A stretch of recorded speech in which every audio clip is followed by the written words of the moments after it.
All right. Hello, everyone. Good morning, good afternoon, and good evening. And thank you for joining us today. So, today we have a great session about the Power BI and AI in Power BI dashboard. This is Arash Aghajani. I'm a Microsoft MVP and community leader. I'm hosting today's session, and I have a special guest, Reid Schmidling from Illinois. So he is actually senior business intelligence engineer.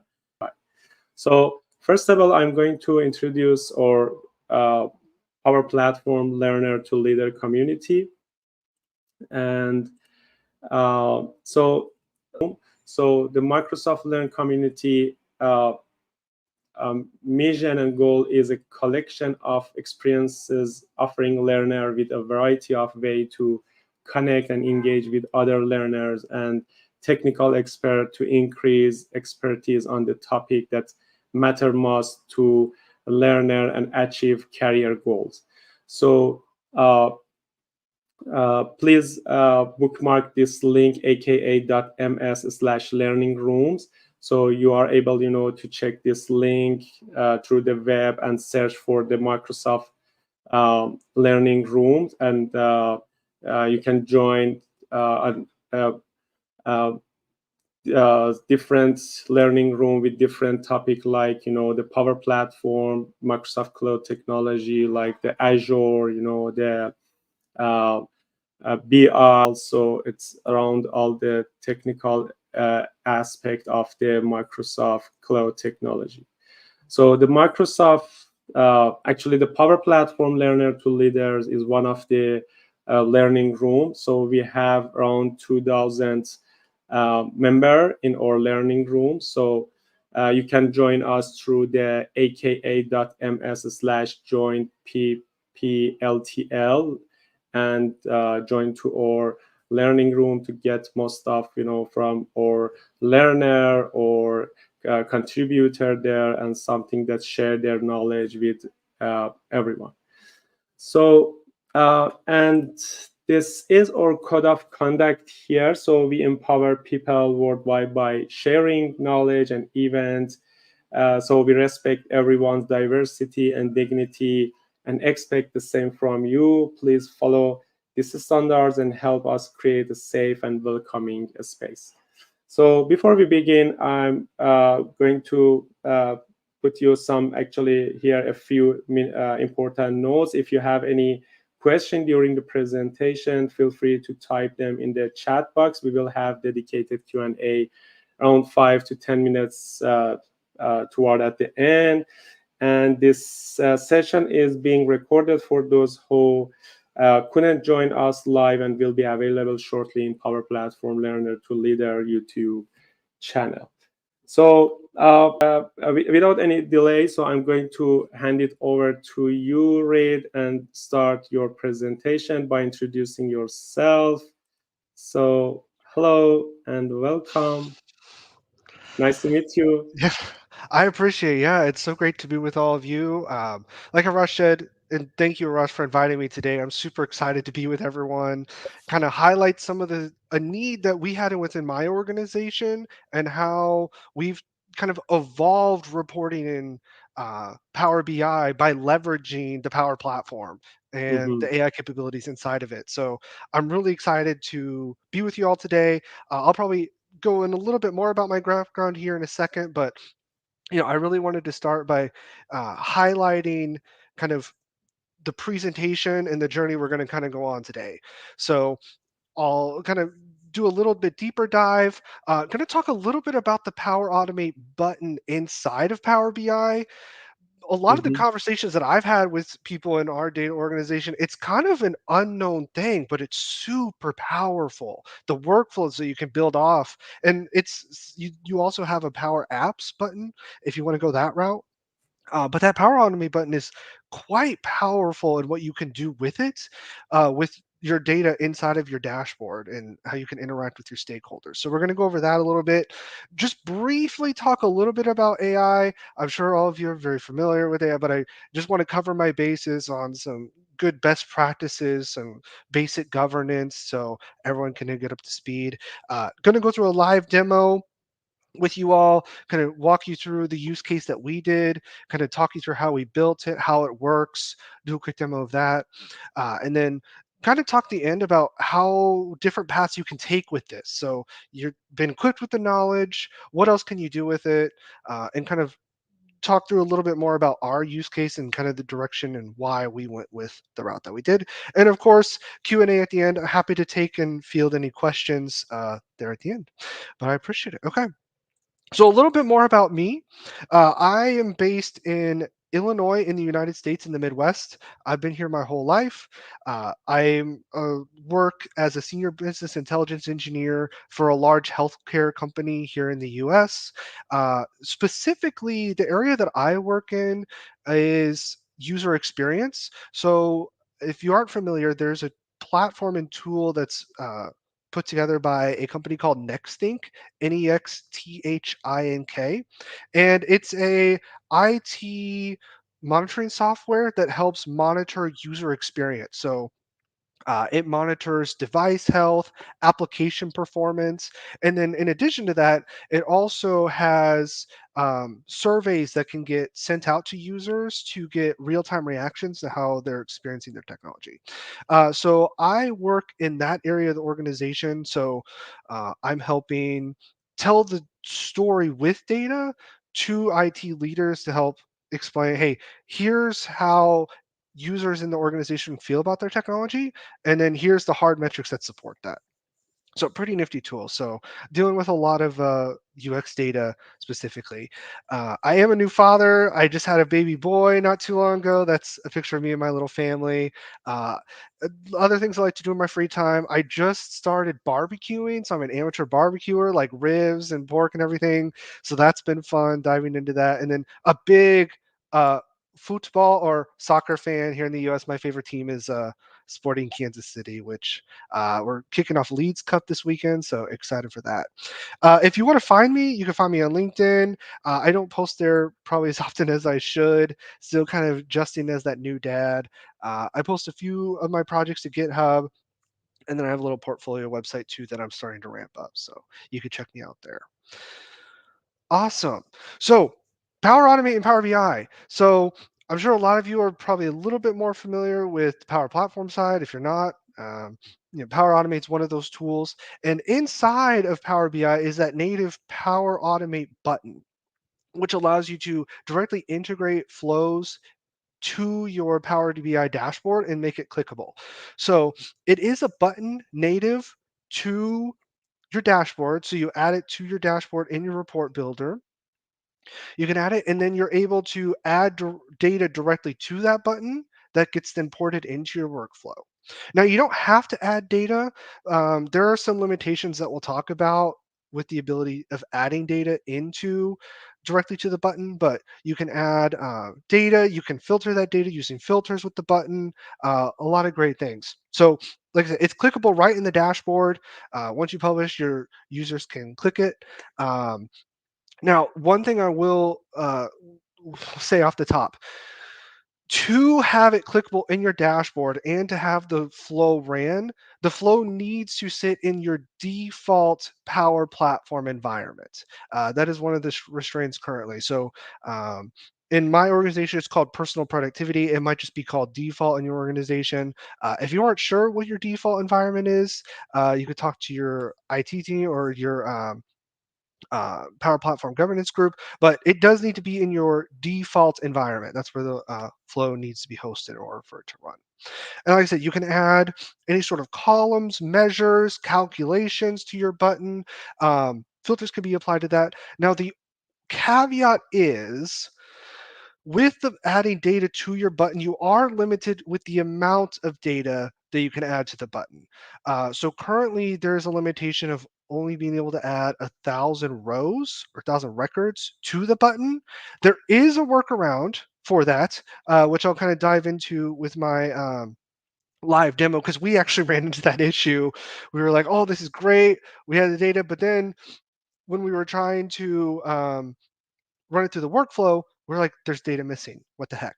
Well, unfortunately, there is a limit to how much data can be added. So if that isn't a restraint for you, you can add it directly to the button. Otherwise, you can actually do a direct, you can query the data inside the workflow, which has a limit of, I think, 1 million rows or 1 million records. So uh, I'll kind of walk through that, but there is that caveat there is again, only 1,000 that can be added directly to the button.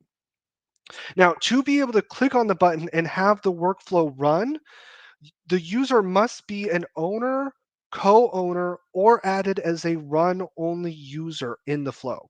And I can highlight that and show that if you aren't familiar with run-only users. Okay. And then, of course, you can add individuals, or if you have a group in your Active Directory that you want to add, that is also an option. The other great things too with Power Automate and Power BI, if you don't want to go, this kind of digs into the alternatives. There's a lot of native actions in Power Automate. So, if you don't want to have a button, there's different actions around data alerts that you can leverage. If you're familiar with the goals and check-ins for those goals, there's a lot of native actions in Power Automate that you can leverage. So I recommend checking those out too if that fits into your use case. All right, so just going to briefly go over two of the AI offerings that we've kind of looked through and we're working with to kind of come up with our solution and kind of highlight those for you if you aren't familiar with them. So AI Builder is the AI platform integrated directly into the Power Platform itself. So it's always there. You can leverage several different models inside of that. You can create a custom prompt. You can create your own machine learning model to classify text. A lot of great things. Obviously, it is subscription based, but kind of easier to implement and consumes credits. For our solution, we did go with the AI builder route. Now, the only reason we did that, we did do an analysis and the Azure route would have been cheaper, but my organization actually has a large allotment of credits that were going unused. So they actually asked us to go ahead and use the AI builder route because we were already paying for those credits and they weren't getting used. So they nicely asked, like, hey, if you could just use AI builder for the time being, that would be great. Power Platform is pretty new to our organization. It's really only officially been rolled out a year and a half to 2 years. So the tools are still getting ramped up and usage is still getting ramped up. So uh, we did go ahead and use AI Builder, but if you want to go with the pay-as-you-go option, obviously there's um, OpenAI models directly in Azure that you connect to and can call directly out of Power Automate. There's actions that you can custom actions and that you can add directly to your flow in Power Automate that can call your OpenAI resource in Azure, send the data, and get back your response. Awesome. So jump ahead here. So I'm going to briefly go over prompt engineering because we are using prompts in our demo. So just so we're all on the same page, kind of bring everyone up to speed, just kind of some basic best practices around prompt engineering and leveraging natural language and generative AI. So obviously we have our system message, kind of setting the stage, explaining what we're asking the model to do, and then we'll start adding our primary content, supporting content, and then really ground with our underlying data. One thing that we kind of ran into, and I always like to call out that note at the bottom of the recency bias, when we were kind of starting constructing prompts and building our models, we weren't quite aware of how prevalent the recency bias could be. So I just want to call that out. And when I say recency bias, talking about how you structure your prompt and the obviously the information at the bottom being most recent and biasing in how the content is generated out of your prompt. So just wanted to call that out because that as we were kind of doing our learning and learning more about how to construct good prompts to get good output, that was one thing we had learned and kind of didn't realize at the beginning. So I wanted to call that out. Okay. And obviously, I do not sit in the governance area, but I try to do my best to kind of call out some of these things. So just some important reminders around AI, especially one from a um, governance standpoint and also just in general. Understanding the limits. So since we are processing lots of data, obviously we did run into issues where we were hitting limits in the maximum input that the model could take. So we did have to um, kind of create a workaround for that. So just being aware of the limits for depending on the model you're running. In AI Builder, we have a few different options. It's 3.5, 4, and then I know 4AO is just now getting pushed out. It hasn't been pushed in my organization, but I think it's in preview and starting to get rolled out. And obviously, depending on those models, there are uh, different limits in the amount of data it can process on the input and obviously on the export side. So just be aware of that. Read the documentation. Microsoft has great documentation on all these things um, around you know using models and these little nuanced things of the limits. So obviously being aware, data privacy security is huge with AI. So what information are you giving it, and what information are you using to train? Obviously important. Please keep that in mind. Um, and then obviously, make sure you're doing proper testing. Make sure you're not, make sure your models aren't producing biased or harmful content, and make sure you have some sort of ongoing monitoring to make sure uh, your output is accurate and producing good results. We did monitoring, we kind of came back to that after. It's not really in the scope of this presentation, but there's a few native tools inside of the Power Platform. The AI Builder activity where you can see the different runs and times your AI is used in AI Builder. Um, you can use that. We built our own native tracking and monitoring system just because we thought we were kind of looking for some additional information than what that was able to provide. But there are some tools in Power Platform natively that you can use to monitor uh, your uh, models. Awesome. Okay, so let's hop into the demo and walkthrough portion of the presentation today. So I have a few different things I'm going to show. I'm going to pull over first. Let's do the. Arad, can you see the flow? Yeah. Yes. Awesome. Okay. Yeah. So I just want to make sure. Thank you. Okay.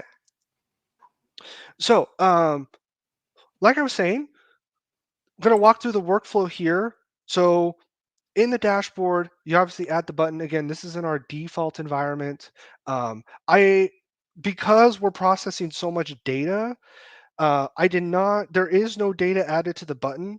Again, I'm going to walk through that workaround as I was saying before, but um, go ahead and condense this first. So obviously, we'll kick it off. The flow is triggered by clicking the button on the dashboard. We're going to initialize some variables, and there's a lot of variables I know. But again, we have so much data that we're running through that we were hitting those input limits. So um, we had to loop through several iterations and run multiple data through the model and then condense it again. So lots of initializing different variables, integers.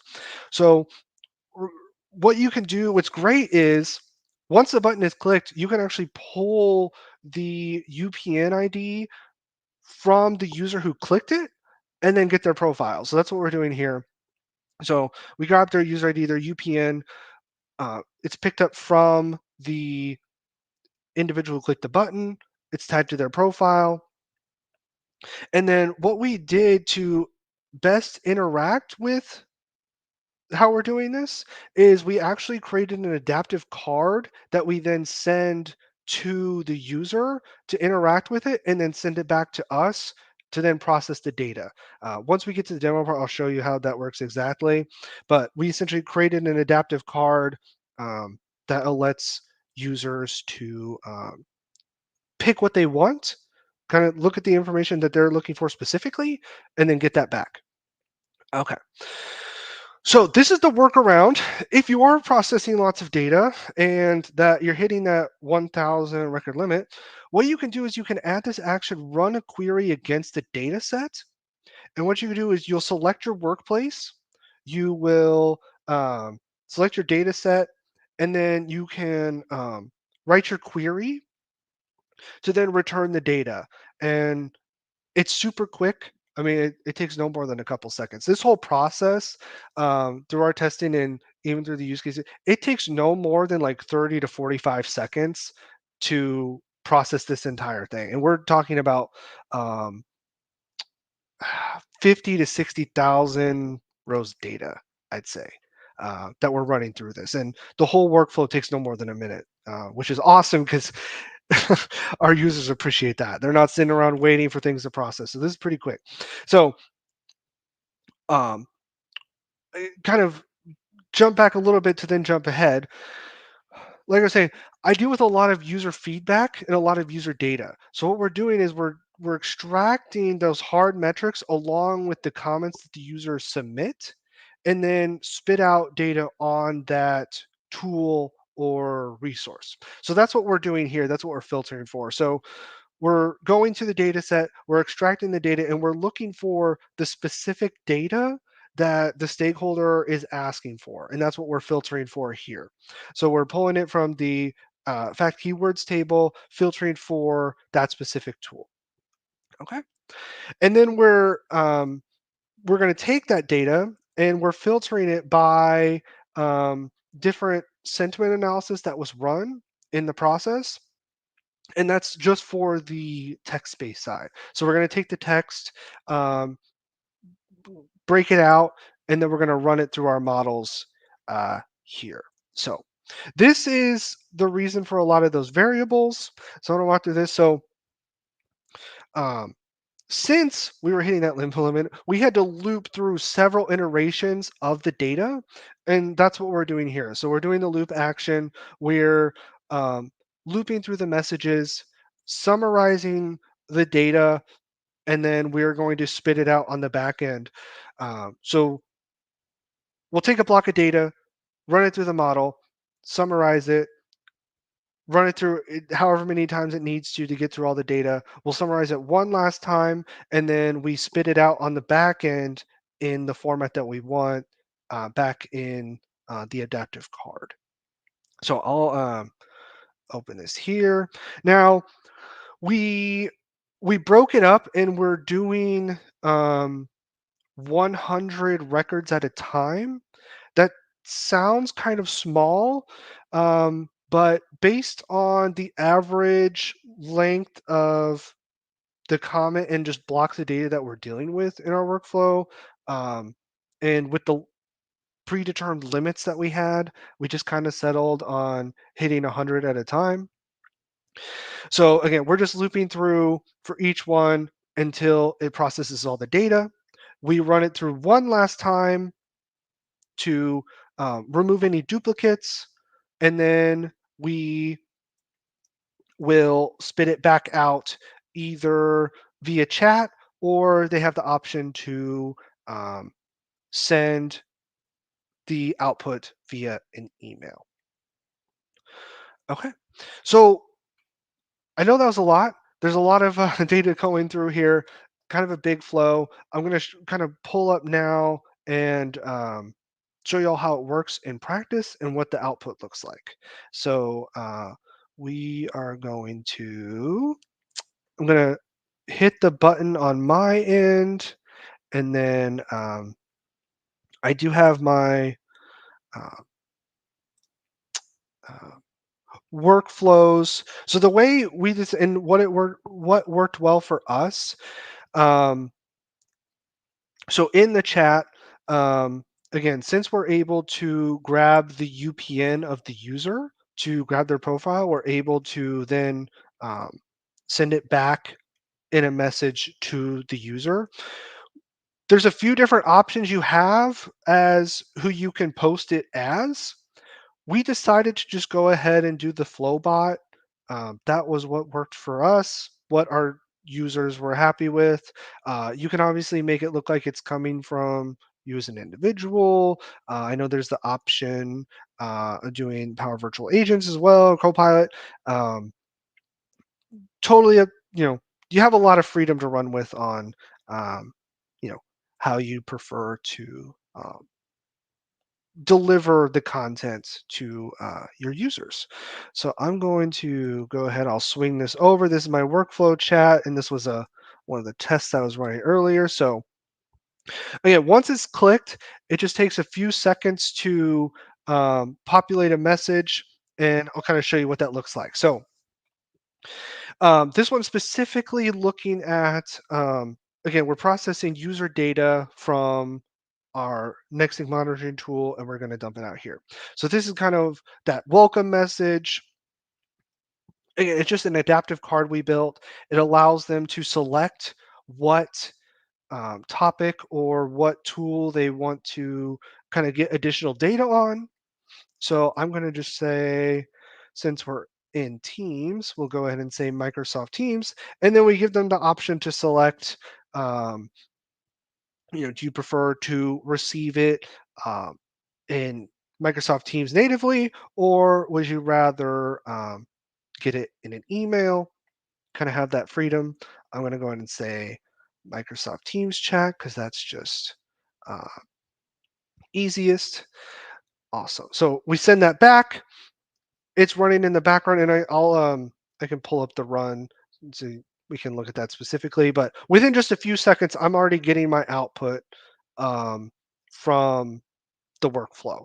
So super quick. And again, we're dealing with tens of thousands of records of data here. So the processing is just amazing, it's super fast, um, which is great for our users because we don't want to have them sitting there waiting. Now, the email option, at least for us, does take a little longer. Again, I don't know, it varies on maybe your organization, but um, email does take a little bit longer just to ping the servers and come back. So um, that can take a little longer, but at least with Teams, super fast. So obviously we have the output looking great, so they can digest this information. Here's kind of the data or things that users are talking about. So we're been um, piloting Copilot in our organization, so there's a lot of chatter around that and a lot of interest in that, um, and a lot of other. So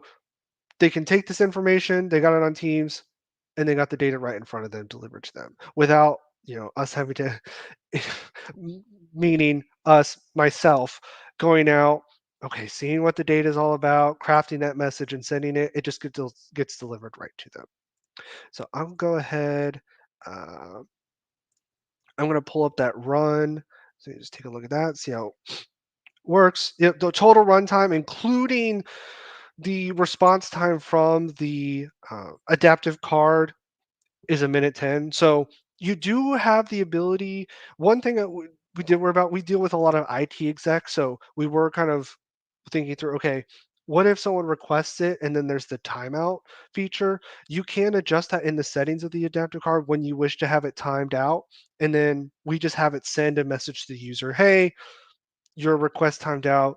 If you wish to uh, you know, request more information again or additional information again, go ahead and go back to the dashboard and click the button. So it'll kick it off. It'll post the adaptive card and wait for a response. So it'll run, the flow will keep running in the background as long as there hasn't been a response. And again, you have that ability to edit the timeout. Um, we did a 1 hour timeout feature for the adaptive card. 1 hour. Yeah. Um, for this specific case. And again, so for the data, it took a whole 2 seconds to query all that data and bring it in. Super, like lightning fast. It's incredible how much data that you can extract from your data set directly in Power BI and then start working with it. So then the whole um, bringing all the data together, you know, super fast. Obviously, filtering through thing that's super fast, but running through the models, each one took 6 seconds, and then another three to um, craft the team's message and post it back. So super quick and fun. Awesome. So wanted to talk through maybe a couple of alternatives and things that we considered um, that we kind of how we came to different decisions. I think that might help. So, like I said, we were obviously adding data directly to the button initially. That kind of fell through because again, we weren't getting all the data. So we did kind of go with this workaround where so the way that if you don't add data to the button, that doesn't mean the button won't work. You can still trigger your flow directly from your dashboard, even if there's no data added. So um, you don't have to worry. If you want to add data, you can, but if you are kind of under those restraints and you have to go the querying the data set directly, you don't have to worry about. There could be no data, which I think, yeah, there's no data in here. Yeah, these are just like the, um, yeah, there's nothing in here, um, and you could still trigger it just fine. Um, so that was decision number one. Um, kind of decision number two with how we approached the adaptive card and kind of interacting and how we're how the stakeholders can request information out of the adaptive card. um, there's obviously so many different routes you can go. If it's you know posting a channel, um, you know, tons of alternatives you can go with that route, or different customizations you can make with the adaptive card. um, we are just now getting into custom co-pilots in our organization. That's another route you can go on, having users interact with or ask questions about your data or get output about your data. That was something though, um, that it we we're going to explore it probably a little bit more, but based on our stakeholders and what they're comfortable with and the output that they're looking for specifically in this use case, where again we're trying to um, kind of gain additional insight into the hard metrics and what users are saying about different tools in our environment. This is what just kind of worked um, best for us. Just kind of keep it short and simple, give them a few options, make it intuitive, because a lot of our stakeholders are different VPs, senior VPs that just need something quick and easy, put it right in front of them, alert them, let them click and go and kind of get on their way. Um, and if you've ever worked with open common data in dashboard, that was kind of another thing. We didn't really want to just blast, um, you know, uh, kind of this supporting data on the dashboard with just a bunch of comments and weird words. So this was kind of another way to kind of shift that off the dashboard, but still have it available to then get that side of the user experience and information out of the dashboard. So that's another great thing. Obviously, if you're a Power BI developer, there's a lot of different ways you can finagle, drilling down in different things. But um, just for the few second, often um, for the attention span, what our audience had, this is what kind of worked best for us. Um, Again, we're as things kind of build up, we are gonna, I kind of alluded to this earlier, kind of switch to the Azure side and do the Azure resource side, just because based on its usage and cost, kind of the pay as you go option would work better for us. So this will kind of evolve into that over time. Um, but I hope this just kind of shows the different possibilities you have um, interacting with your data that's embedded in dashboards. kicking off workflows, leveraging AI to help build those workflows. Um, I definitely there's a lot of things in the future that we're going to iterate on this of leveraging generative AI to um, send out summaries of the data. So I know this one kind of specifically targets the soft side, but we're going to kind of evolve it to send out even more information, like on a recurring basis. Um, we have data alerts set up currently that just go to myself, but we're going to iterate on that to help um, inform users as different data alerts pop up for the dashboard to then um, send it to different engineering teams as needed, um, and as that's applicable. So there's a lot of things you can build off of. This is just kind of phase one for us, and something we really wanted to share out as something that we think is pretty cool. Um, Again, there's a lot of power in that Power Automate button on Power BI. Lots of different cool things you could do. This is kind of one that we were kind of excited about. It's funny. I was driving to my in-laws' house, and it kind of just came to me. I'm like, isn't there like a Power BI Automate button in Power BI? If we could do that, we add data to the button. The the possibilities are just endless of what we can do, from different machine learning models, generative AI, to help deliver information to our stakeholders in the end, and keeping them informed. So um, that I'm going to kind of wrap up here. So I hope that kind of helps and expands, knowledge and kind of understanding, and help inspire you all to iterate and leverage the data that sits in Power BI, and leverage that leverage the Power Platform to deliver better insights. So um, I really appreciate the time today. Thank you for coming. Thanks for taking time out of your Saturday. If you wouldn't mind, if it's okay, I do have a little feedback survey. I love iterating on this presentation. I want to make it better. So if you do have a minute, I do appreciate any feedback, any and all. It is anonymous, um, and I'll try to post a link in the chat too, um, for that. But Arash, I really appreciate you letting me come speak to everyone today, and I hope Thank everyone you. got something good out of it. Oh, thank you so much. So, actually, I'm working with the Power Automate and Power Apps in my project, and Mhm, I didn't know that it's possible that we put uh, trigger action. It's trigger the Power BI. The button. Actually the trigger the Power Automate flow by mhm. Power BI button. So Yeah, yeah, yeah, it was and again, interesting for me. Yeah. yeah, and you can try. There is the Power Apps trigger as well. We haven't Yeah, dived into I that know too the Power much. Apps. Yeah, Yeah, I but yeah, didn't know there's the Power BI. yeah, Yeah. yeah. Yeah, there's tons of possibility of different things you can do. It's so cool. It's such a fun tool, and um, it just opens up a lot of possibilities. I guess I should Mm-hmm. say Yeah. a lot of Yeah, I possibilities. like that. Yeah, thank you so much. So it was a Yeah. great presentation. So I learned something from you today. So I'm not expert in the Power BI, but I like the Power BI. Sometimes I have, some project that I need to, present something in the Power BI dashboard for the client. Mhm. So it's a great tools with lots of capabilities and feature.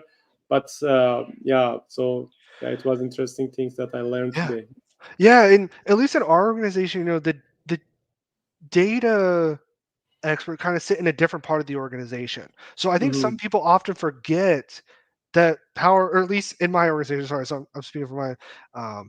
I can't really speak for um, everyone else, but um, it's kind of forgotten that Power BI is a part of the Power Platform, and that it Mm-hmm. is integrated, and which is so being able to kind of tie all that together. So um, that's kind of why I kind of developed this one and always like sharing it, because you're at least in my organization, and I think others, we have the data people, and they're like, oh yeah, this is just Power BI, but then you kind of can open up that world of the entire Power Platform and integrating it with all Mm-hmm. the tools. So And another interesting things was the the query performance. So you showed that it Mhm. was it took 2 seconds, right? To Yeah, 2 seconds, yes. Yeah, it the querying a data, it's super fast. Yeah, it's incredible, even for large amounts of data, you can get it instantly. Um, yeah, Mhm. 2 seconds. It took longer to For how many respond to the records? It was how many records? it's the I think this one, 60, about 20,000? 20,000? Yeah, Oh, yeah. yeah, Yeah, so cool. it's fast. I mean, it took longer to post the card and respond, Yeah. which I know I do some other data work and data manipulation in Power Platform, and I know that can be some, you know, it performance is always interesting. And I do have a workflow that processes CSVs and dumps them into the Dataverse, Hmm. and if those who are pretty familiar with those types of processes or data flows, those can be kind of slow. But I've once I discovered this, that I could just go directly to the data set and Hmm. query it within 2 seconds. I was blown away because I'm used to like it taking quite a long time to parse through like a CSV and then dump it in the Dataverse. Right. Yeah. Yeah. So I'm curious about the licensing. So does it require to have a premium license to run and trigger this type of flow in the Power BI or not for the Power BI? So The just Power so that's a Automate, great question. So a premium Power Automate or a premium Power BI? Premium Power Automate, because Okay, you yeah, have yeah. the Power BI action here and Mhm. the trigger function. So Yeah. uh, So, no, it is not a premium connector. It is okay. not. Yeah. That's Hmm. a good question. Yeah. No, you do Awesome. not need a premium license in Power Platform to um, run this. That's a Okay. good Awesome. question. Yeah, thank you so much. So I'm not seeing any question here. If someone has any question, so please put it in the chat. So Mhm. we will uh, check this here. No, nothing. Okay, thank you so much, uh, Reid, and hopefully to see you again in our future events and the session with another great topic and great session. Will do. Yeah. I really, like I said, I really appreciate everyone's time, on a Yeah, Saturday. yeah, Taking time out of your day to spend some time with other great people and learners. So, yeah. hope everyone has a great weekend. And Arash, thank you again for the Thank you. invite. We'll be in touch. Thank you so much. Have a great weekend, everyone, and see you. Bye.